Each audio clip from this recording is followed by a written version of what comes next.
Bom, vamos levar nosso pensamento ao Mestre Jesus, agradecer a presença dos amigos espirituais que nesse momento se encontram nos nossos lares, nos envolvendo com vibrações de amor e carinho.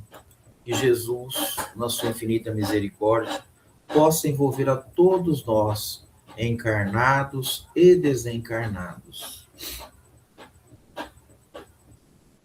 Deixa eu mexer aqui numa... Agora que eu vi. Opa, saiu.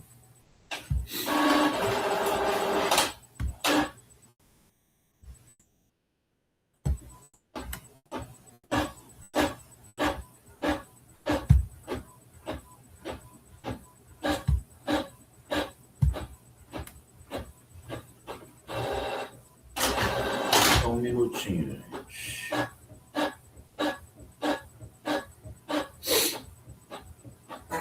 Tem que fixar esse probleminha técnico aqui.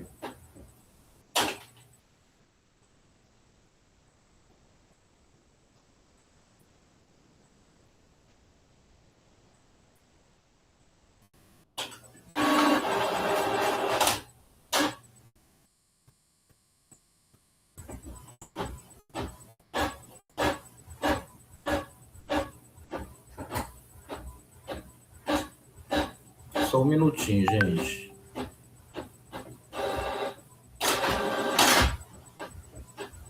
Ver se agora vai.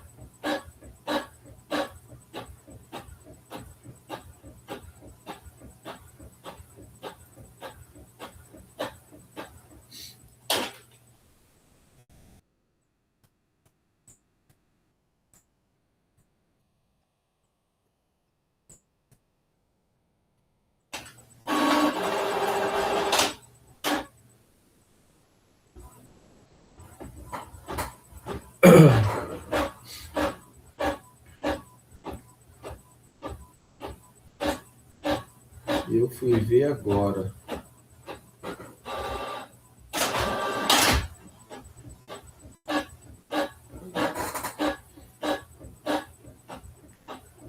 Agora deu certo. Bom, hoje nós vamos estar estudando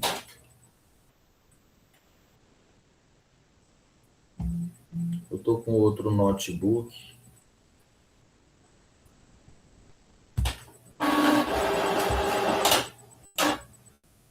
O capítulo 26, que é Dei de graça o que de graça receber.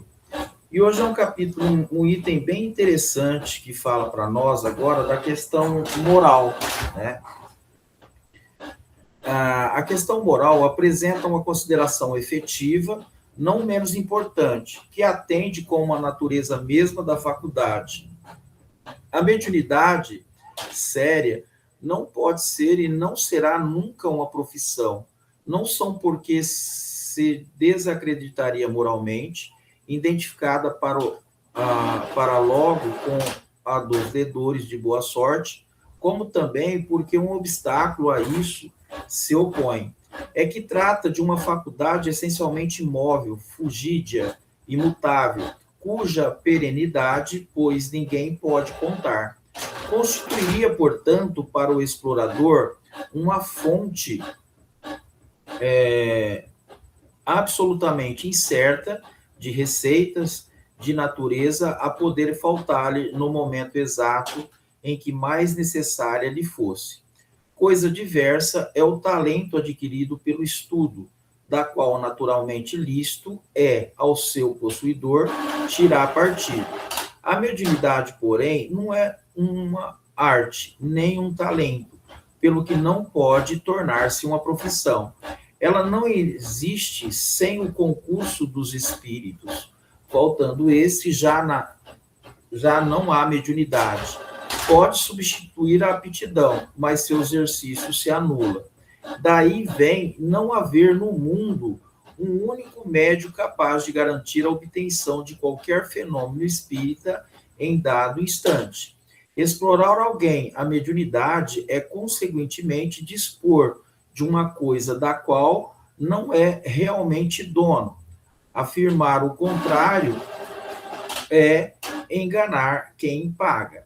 A mais não é de si próprio que o explorador dispõe, é do concurso dos espíritos, das almas dos mortos, que ele põe a preço da moeda. Essa ideia causa instintivamente repugnância. Foi esse tráfico degenerado em abuso explorado pelo charlatanismo, pela ignorância, pela credulidade e pela superstição que motivou a proibição de Moisés. O modelo espiritismo, compreendendo o lado sério da questão, pelo descrédito a quem lançou essa exploração, elevou a mediunidade à categoria de missão. Veja o Livro dos Médiuns, segunda parte, capítulo 28, O Céu e o Inferno, primeira parte, capítulo 11. Isso que eu estou lendo é no Evangelho segundo o Espiritismo, né? Dar de graça o que de graça recebeste. E a gente pode ver que nós já fizemos aquela parte do vendilhão do templo, e agora nós adentramos nessa parte onde a gente vê a seriedade do que é o Espiritismo. Chico, que foi um dos médiuns mais importantes também, junto com Divaldo, Eurípides Barçamuto e tantos outros. E o Chico era muito disciplinado. Tanto é que o Emmanuel pede para ele disciplina, disciplina, sempre disciplina.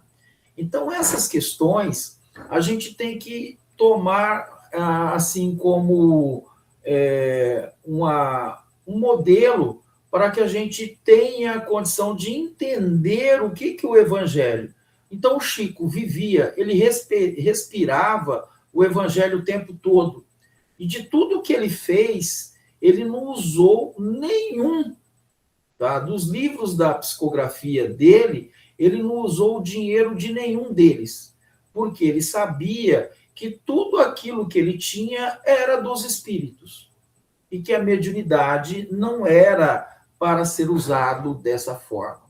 Então, Kardec ele faz um estudo muito sério dentro dessa questão, porque na França, na época da codificação, questões da mediunidade eram usadas de diferentes formas para que tinha esse nome, o charlatanismo, enganar as pessoas. Então, essas questões, ele faz alusão também o que Moisés fala da questão da mediunidade e que muitas pessoas levam ao pé da letra, né? Então, essa questão é bastante séria para que a gente tenha um entendimento do conceito do que é mediunidade. Então, essas questões, quando nós vamos fazer essa parte, principalmente da parte moral, que é uma parte muito, vamos dizer assim, muito incisiva dentro do quesito mediunidade. E aí, a gente já tem que ter uma ideia de como os espíritos agem. Porque a espiritualidade, Kardec codifica e traz muitas informações acerca da relação do mundo espiritual com o mundo material. E é nessa situação, só para a gente ter uma ideia, os espíritos faz uma leitura, né, nossa. Né? Então, se logicamente eu tenho uma intenção fora dos quesitos do que é a mediunidade, logicamente se aproximaria de mim espíritos da mesma intensidade. E isso eu tenho que ter uma noção. Então, quando é feito essa alusão no livro, principalmente no Evangelho, não creiais em todos os espíritos, mas vê se esses espíritos são de Deus, quando nós vamos fazer, né, estudar essa parte, fazer uma leitura mais detalhada, nós vamos perceber que a parte moral também ela é incisiva dentro dessa questão que nós estamos vendo da mediunidade. Então, a gente pode ver que ela não tem, embora o Evangelho está falando, né? Das pessoas que usam a mediunidade com a finalidade de levar instruções que, logicamente, são contrárias aos ensinos do Evangelho, à propositura do que é a mediunidade. Então, essas questões muito, vamos dizer assim, são muito sérias para que a gente também faça as observações com relação a isso, né? Então, quando ele fala coisa diversa é o talento adquirido pelo trabalho e que por essa razão a mesa representa uma propriedade da qual naturalmente é lícito. Então, quer dizer, eu estudo, eu tenho conhecimento e eu, logicamente, eu vou ter o mérito desse estudo de transmitir esse conhecimento. Então, dentro dessa questão que nós vamos analisar no uso da mediunidade, quem que é que está transmitindo os espíritos? Tá?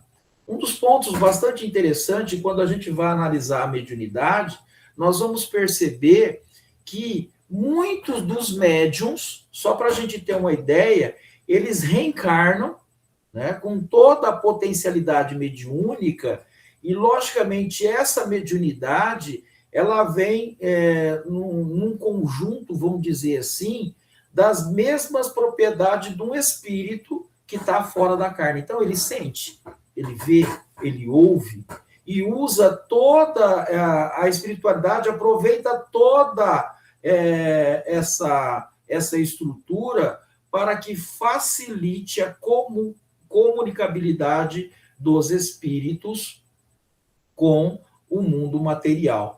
Foi nisso que aconteceu quando, eu acho que foi no nosso lar, quando a espiritualidade avisa o André Luiz que estava sendo preparado um médium aqui na Terra, e esse médium era o Chico.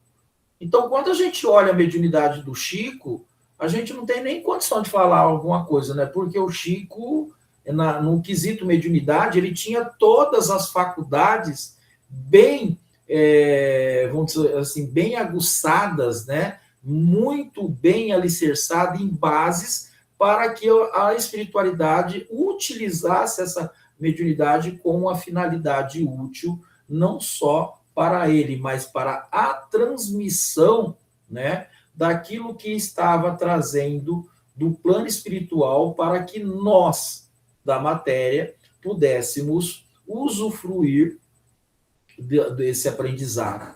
Então, isso não aconteceu só com o Chico, foi com muitos médiuns a partir dos ensinos, né, da codificação e dos estudos, nós começamos a compreender qual era o atributo e a função da mediunidade. Então, logicamente, no próprio Evangelho, ele nos dá a explicação com relação a condição que nós temos que ter para essa comunicabilidade acontecer. Tá? E a parte moral é outra parte que ela influencia e muito na comunicabilidade dos espíritos, né? Porque na outra parte ele fala, né, até eu vou voltar aqui para a gente ter uma noção que ele fala, né? Olha lá, a condição moral, que é a humildade, o devotamento, a abnegação e o mais absoluto desinteresse moral e material. O Chico tinha tudo isso. Tudo isso ele tinha. Então, nós temos que ter uma noção que grandes médiums, né, no uso da sua mediunidade, vieram trazer para nós e exemplificar através da postura frente aos ensinos do que Kardec está falando dentro da codificação. Então, o Chico era o exemplo que nós temos, né, do uso da mediunidade. A mediunidade é coisa santa, que deve ser praticada santamente, religiosamente. Se há um gênero de mediunidade que requeira essa condição, de modo ainda mais absoluto, é a mediunidade curadora. O médico dá fruto de seus estudos feitos muitas vezes à custa de sacrifícios penosos. O magnetizador dá o seu próprio fluido, por vezes até a sua saúde. Pode pôr-lhes preço. O médium curador transmite o fluido salutar dos bons espíritos. Não tem o direito de vendê-lo. Jesus e os apóstolos, ainda que pobres, nada cobravam pelas curas que operavam. Né? Então, a mediunidade de cura, gente, é outra potencialidade, né, atributo da mediunidade, aonde o médium, tá, do uso da faculdade mediúnica, ele libera fluidos, né, magnetizando, e, logicamente, aquele, né, que está ali enfermo recebe o benefício. Né? Por isso que o Cristo mesmo falava, quem tocou nas minhas virtudes?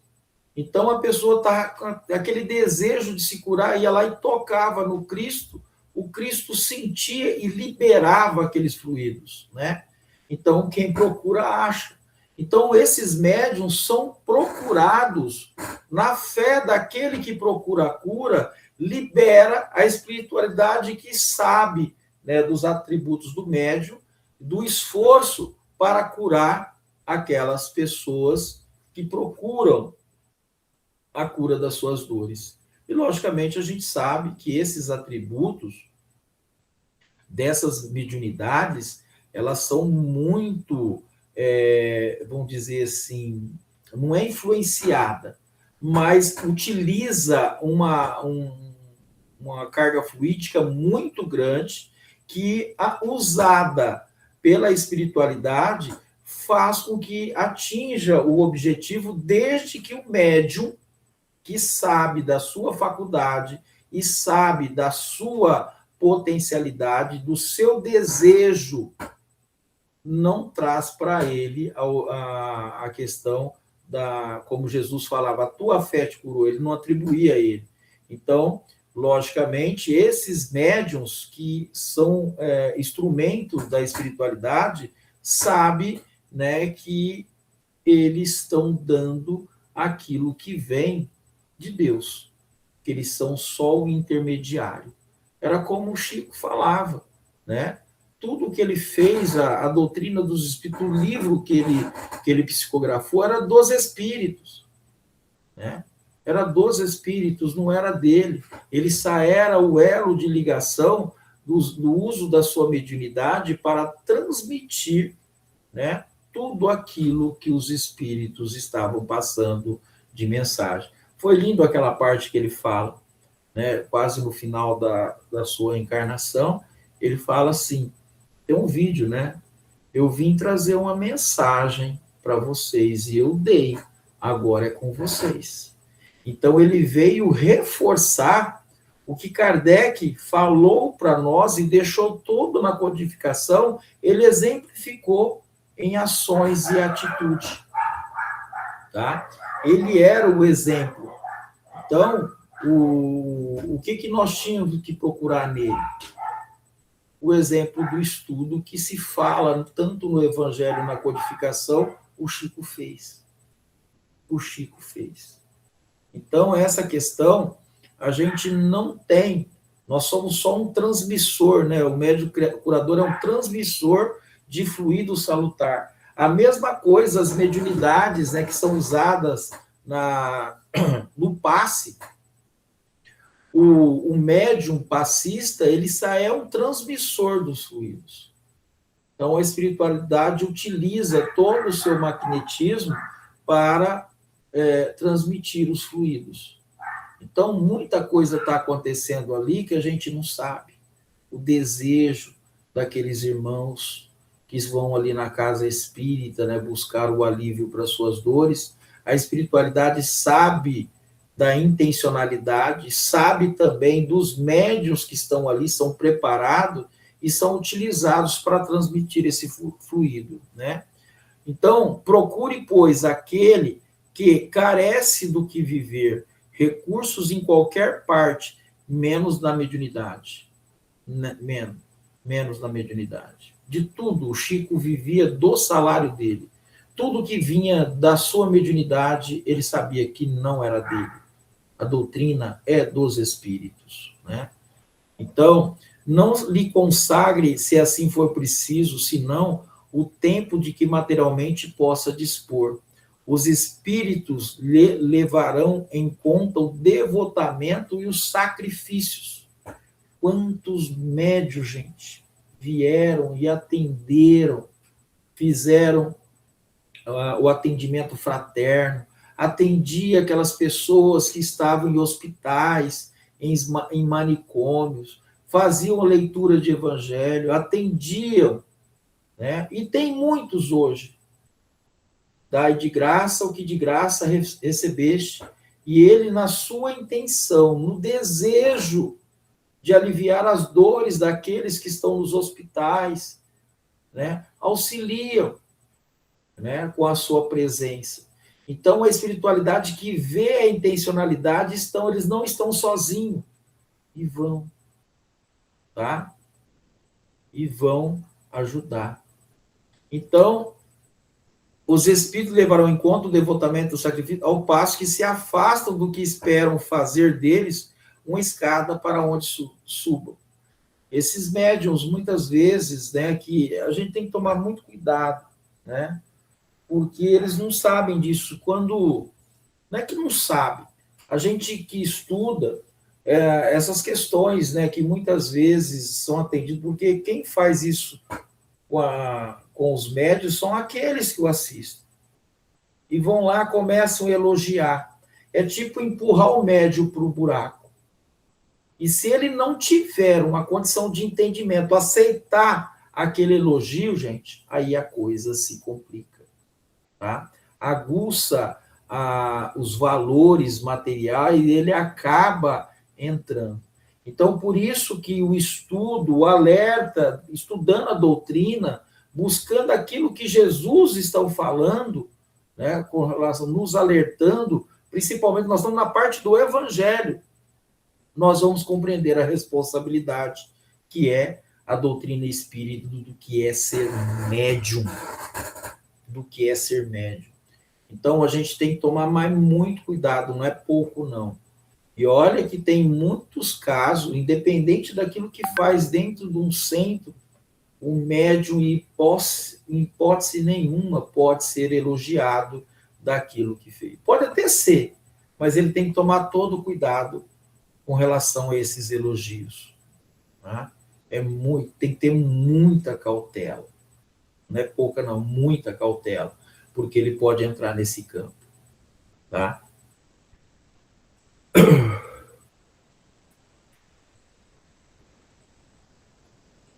Acho que terminou ali naquela parte, já vai começar o outro capítulo, né? Então, essa parte, gente, é de grande valor para nós, para que a gente possa entender qual que é a missão do Espiritismo. Né? Por que nós estamos dentro da casa espírita, os médiums, né? Por isso que nós temos que buscar, né, trabalhar a mediunidade com Jesus, né? Temos que estudar, temos que entender, nós somos influenciáveis, temos dentro de nós ainda muitas sombras, e quando nos entregamos à prática da mediunidade, toda a cautela, todo um preparo, é preciso que a gente tenha noção da responsabilidade que é. Todos nós. Né? E a gente sabe que tem muito, não vai pensar não que não tem aquelas situações, né? É a mesma coisa a gente lembrar assim, eu vou no centro e as pessoas que procuram o centro, você quer tomar passe com aquele médium. Nós sabemos, e quando acontece isso, a pessoa tem que tomar passe com ela, com aquele médium, porque tem muita coisa por trás, mas quem que é que vai liberar, né, toda a estrutura para que receba esse fluido é aquele que está procurando o médium. É aquele. Tá? E a gente não pode, não existe, foi até comentado essa semana no estudo, que é médium mais forte ou mais fraco, Não existe isso. Não existe. É preciso a gente ter noção do que é um trabalhador, o que é um médium, né, que está a serviço do Cristo. Tá? Os espíritos utilizam, né, as mediunidades para trazer conforto aos espíritos encarnados e também o desencarnado. Por isso aquela frase, né?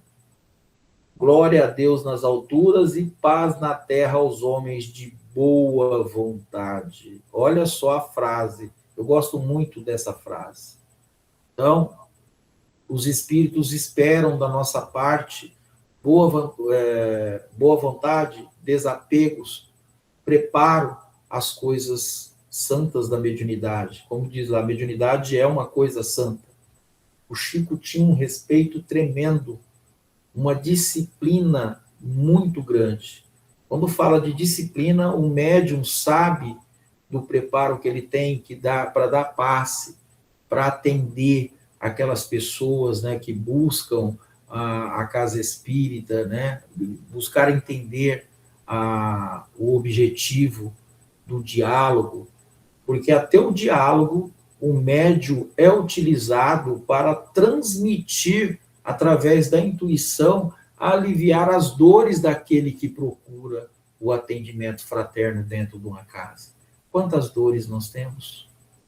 Quantas situações engendradas devido à nossa postura, à nossa condição de ver de forma, né, equivocada e na separação daquilo que é de Deus e daquilo que é nosso. As responsabilidades que foi dada a cada um de nós frente a essa situação. O Evangelho está trazendo isso para nós, né? Então, a doutrina espírita é um corolário, né, vamos dizer assim, de luz, aonde cada um de nós exemplificamos a mediunidade através de comportamentos, né? Comportamentos morais, de responsabilidades, de amparo, de humildade, de benevolência para com aqueles que procuram o alívio das suas dores através dos médiuns, né? Por isso que nós temos que sempre ter na nossa mente mediunidade com Jesus. Com Jesus. O maior médium que tivemos nessa terra foi Jesus, né? Foi Jesus. Então vamos agora no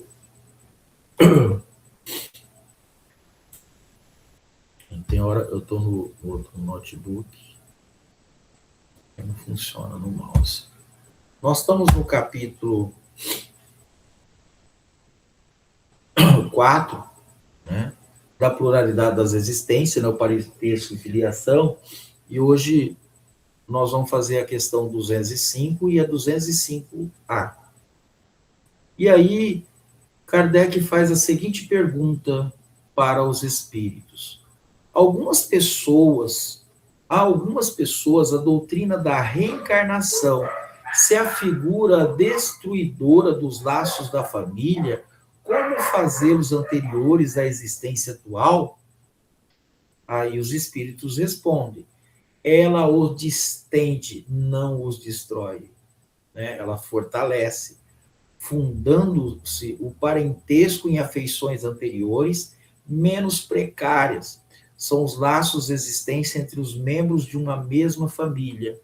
Essa doutrina amplia os deveres de fraternidade, porquanto no vosso vizinho ou no vosso servo pode achar-se um espírito a quem tenhais estado presos pelos laços da consanguinidade. Ó, essa questão, ela já li ela várias vezes, mas uma que ficou bem, assim, bem nítido para mim.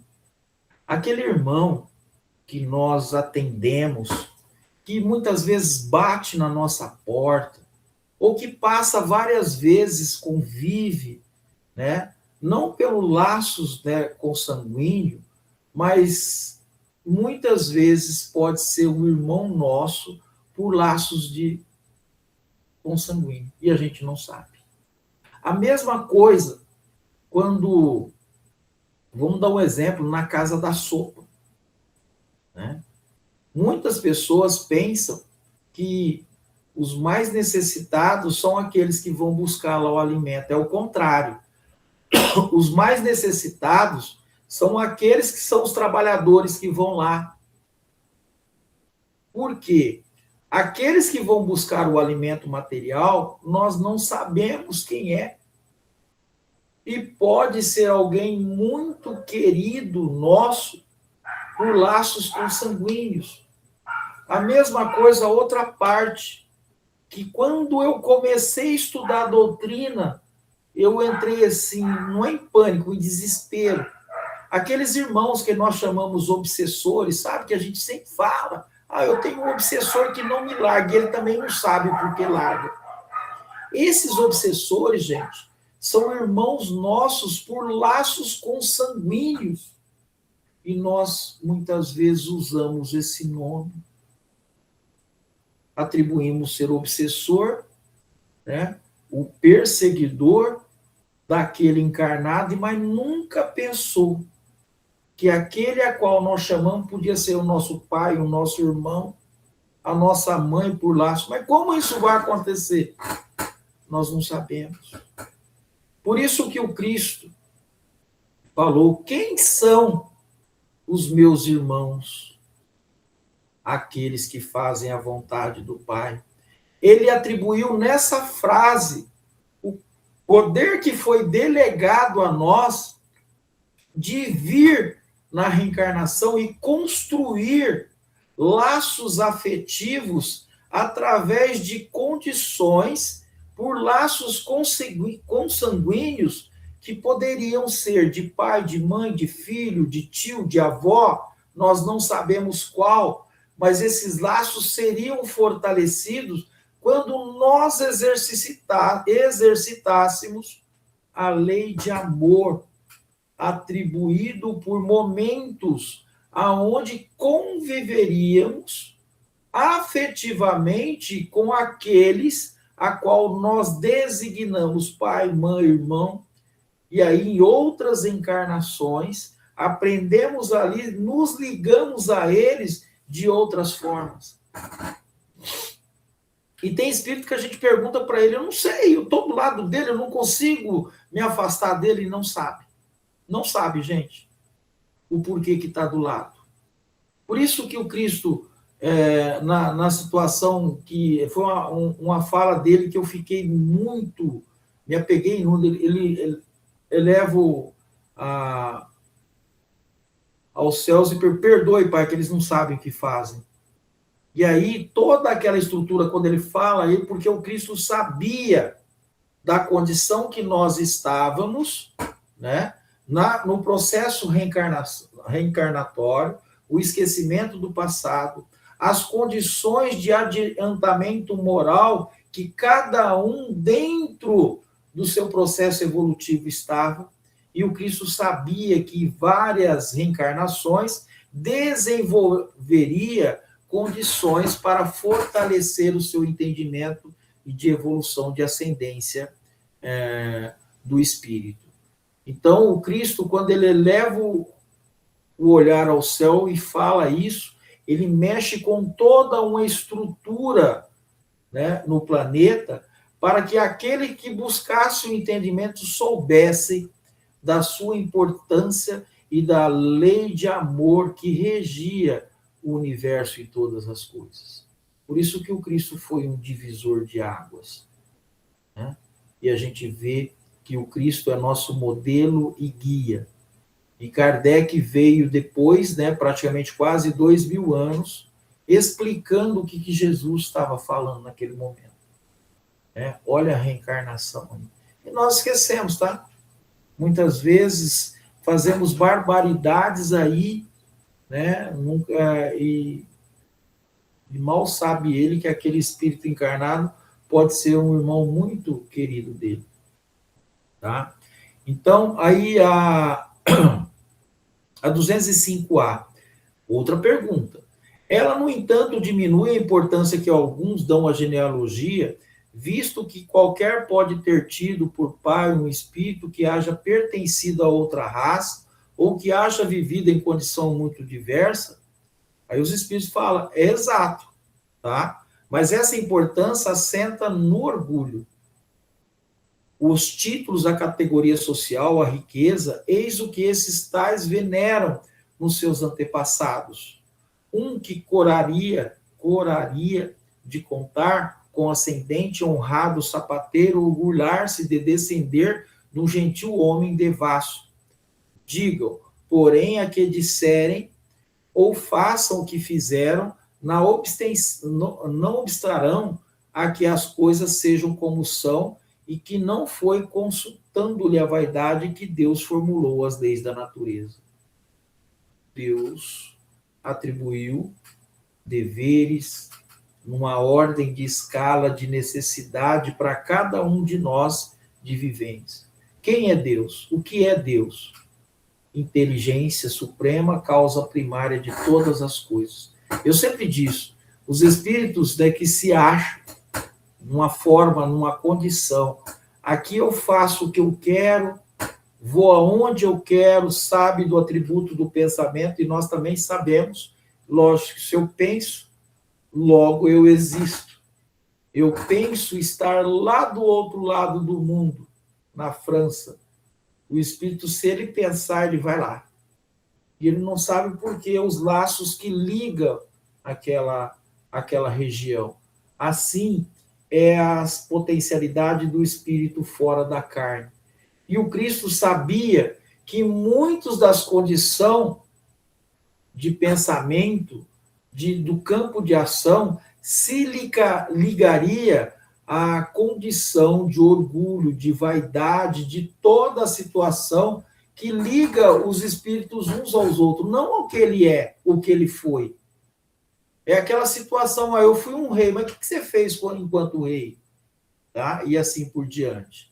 Então, cada um de nós, aquela parte, né, que se numa existência eu fui rei, né, ou eu não tive a riqueza, na outra eu posso ter. Então, o espírito é experimentado dessa forma. Aquilo que muita gente fala, muitas vezes procura, né? Eu fui rei numa existência. Mas o que você fez enquanto rei?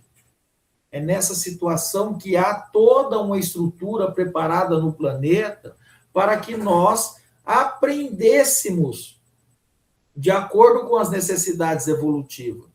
E Jesus sabia disso, né? E a espiritualidade superior, que é comandada por leis imutáveis de ordem moral, faz com que cada um de nós experimentássemos várias situações para que nós aprendêssemos. Tá? Aprendêssemos. E a espiritualidade respeita isso, toda essa estrutura. E aí a gente pensa assim, que a coisa é tão fácil, né? Para Deus, é. Para nós, na condição de pequenos que eu sou, que nós somos, ainda precisamos de muitas encarnações. Quando eu leio o Evangelho, quando eu estudo essa doutrina, eu vou perceber que eu preciso não é de 2, 3 encarnações. Eu preciso de 100, 200 encarnações para alcançar. Então, Jesus sabia disso, dessa condição. Então, nós reencarnaríamos em famílias, em grupos, né, de relações por laços consanguíneos, com uma finalidade de fortalecer esses laços. Então, a encarnação fortalece, tá? Ela não distende ela vai fortalecer. Então, muitos dos espíritos que a quem nós achamos que são, eles são os nossos professores, tá? Estão aí para nos ajudar. E aí, quando ele vai na outra parte, né, que a gente que é o amor universal, que é a lei que rege todos os planetas, o que rege também o nosso, está estruturado em leis de amor, tá? Em leis de amor. Então, a doutrina da reencarnação não se afigura como destruidora dos laços da família. Pelo contrário, ela, como lei que vigora em todos os mundos, onde os espíritos reencarnam, alicerça a verdadeira fraternidade por alimentar o amor universal entre todas as criaturas. Tá? Pode analisar o sol, a chuva, o vento, ela não escolhe para quem, é mandado para todos. Tá? Para todos. Mas o que separa hoje?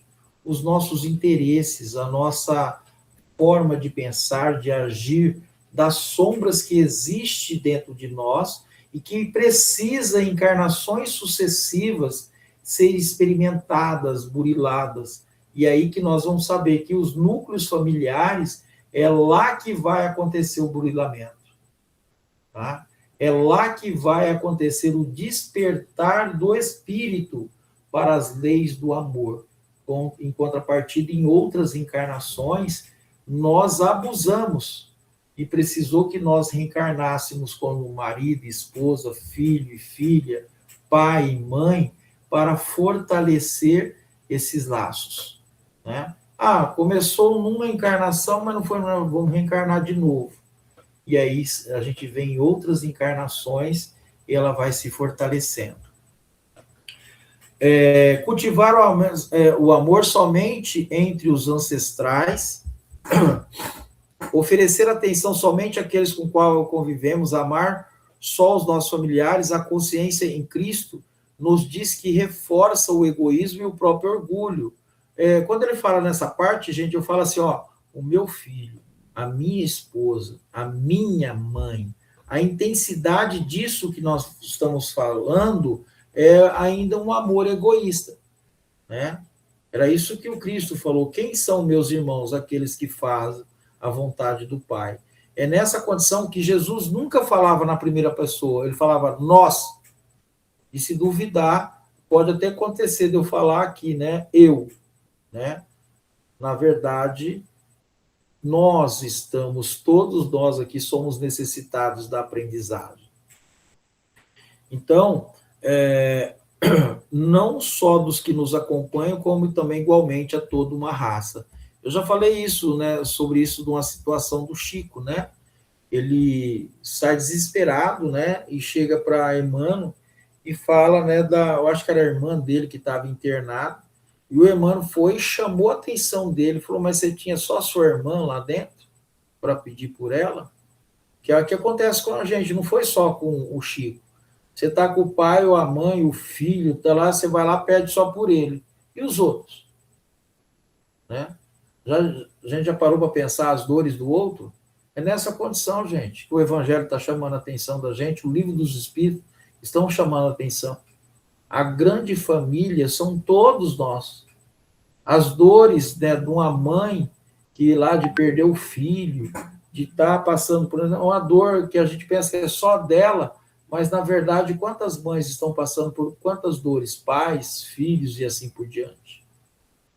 Tá?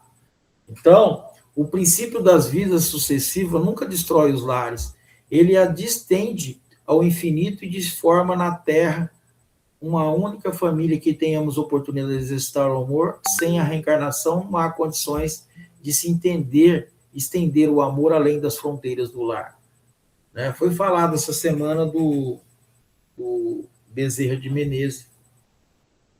Ele foi convidado para ir para um mundo mais feliz, ele pegou e falou, enquanto tiver uma lágrima ainda nos olhos dos irmãos aqui na Terra, eu ficarei aqui. Olha o que ele fala. Tá? Porque ele sabia que ele não tinha condição, né? Do mesmo jeito que um pai não quer deixar o filho, ou a mãe não quer... O Bezerra de Menezes era o exemplo do que o Cristo falou lá. Tá? E ele não foi, continua, né, trabalhando com uma equipe muito grande de médicos, né, para socorrer irmãos, não só no Brasil, mas em diversas partes do mundo. Tá? Ele é um trabalhador, o exemplo, né, do que o Cristo está nos falando.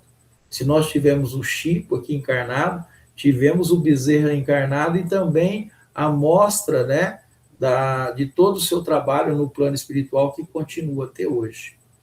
Então, mas com o tempo as almas vão crescendo e percebendo que precisam uma das outras, mesmo que se encontram distante. Basta o homem olhar o que come, o que usa, o que não foi feito por suas próprias mãos, nem pelos seus familiares, e que por vezes vieram de fora de outras nações. É o que acontece hoje, né, gente? O óbolo da viúva, quantos, né? A gente olha aquelas pessoas que vieram com a riqueza, com o poder na mão de fábricas, são diretores de fábricas, com responsabilidade muito grande de produção e que tem a finalidade não só da conquista do dinheiro para a empresa, da responsabilidade que tem com muitas famílias, que alimentam do trabalho daquelas empresas, que constrói, que faz o alimento para alimentar não só pequenos grupos de família, mas famílias no mundo inteiro. Tá? Bom, façamos como o ar e as águas que desconhecem barreiras de estados e nações, levando conforto e alegria onde quer que seja. Eu falei sobre isso, né? O ar, a chuva, o vento, ela não escolhe para quem, ela vai para todos, né? E nós aqui fica, né, vendo, somos egoístas, tá? Mas Deus não é. Olha, ele continua. Imitemos o sol, a sua luz se divide, manifestando saúde e doando vida onde pode alcançar para servir. Então, o Cristo falou, eu não vim aqui para ser servido, eu vim aqui para servir. Né? O conhecimento das vidas múltiplas destrói a importância exagerada que dispensamos aos nossos parentes, porque pode nos levar a nascer em vários lugares, percebendo por intuição a recordação silenciosa que a Criadora de harmonia e de paz, trabalhando no sorgimento de todos os caídos por prazer de servir. De servir. Quantos não vão na casa da sopa? Outros vão lá para, né? Mas muitos vão lá e se sentem felizes. Quando eu hoje, eu vou para a escola fazer meu serviço, eu fico numa felicidade danada na hora que eu estou lá junto com eles, né? Que é o meu desejo, né? Cada um de nós fomos chamados em vários campos para servir e ser útil. E a fala do Cristo foi bem clara, eu não vim aqui para ser servido, eu vim aqui para servir. Então é nessa situação que cada um de nós viemos para servir a princípios, a valores que escapam ao nosso entendimento, mas Deus sabe, tá? Trocamos muitos corpos da nossa caminhada para que possamos abolir o karma, corrigindo erros e ampliando nossos conhecimentos sobre a vida, que continua em todas as direções de existir. Quem deseja ser livre haverá de conhecer a verdade. Conheça a verdade vos libertará. Assim nos diz o Senhor Jesus Cristo. Deus não consulta a vaidade dos homens para formular leis no universo. Repetimos. Quem não pode ainda conceber a lei da reencarnação como bênção de Deus em nosso favor, que medite a libertação, medite sobre ela, que ore pedindo inspiração. O céu nunca foi pobre de conhecimentos, principalmente no que tange o arrependimento na reforma interna, pelo amor e pela caridade, pelo trabalho e pela compreensão, tudo o que possamos ver e sentir troca de formas periodicamente. Nós somos deuses, vós sois deuses, vós pode fazer o que eu faço e muito mais. Olha o que Jesus falou, porque a vida é movimento, sendo que é a mesma luz divina que move as formas, que cada vez mais ascendem para a luz da verdade, que nasce, renasce, essa é a lei. Todos os dias, gente, o sol brilha, se esconde e volta novamente a brilhar, dando a oportunidade a cada um de nós de trabalharmos, de vibrarmos no amor. E o sol é o amor. E o que Deus deu para nós? A reencarnação. Deu novas oportunidades, porque tem quantos espíritos não falam assim? Enxerga, tá, gente? E fala assim, mas será que eu vou conseguir? Sou tão devedor? Vai. Cada um de nós vai conseguir. Por isso que o Cristo falou, não se perderá nenhuma das minhas ovelhas. Por isso que o médium, como nós, basta olhar para nós o quão devedor nós somos, e Deus foi lá e acreditou, falou, vai lá, Dalmo, faça a diferença agora. Então é nesse quesito, eu posso vir na encarnação, não fiz, mas Deus olha, vai de novo, eu acredito em você. Então é nesse intuito que Deus oportuniza a todos, independente do que faz ou deixou de fazer, ele atende às necessidades, e aí Jesus falou, nem só de pão vive o homem. É nessa condição que o amor de Deus opera em várias esferas, oportunizando a cada um de nós momentos de luz, de aprendizado, na grande família que habita no amor de Deus.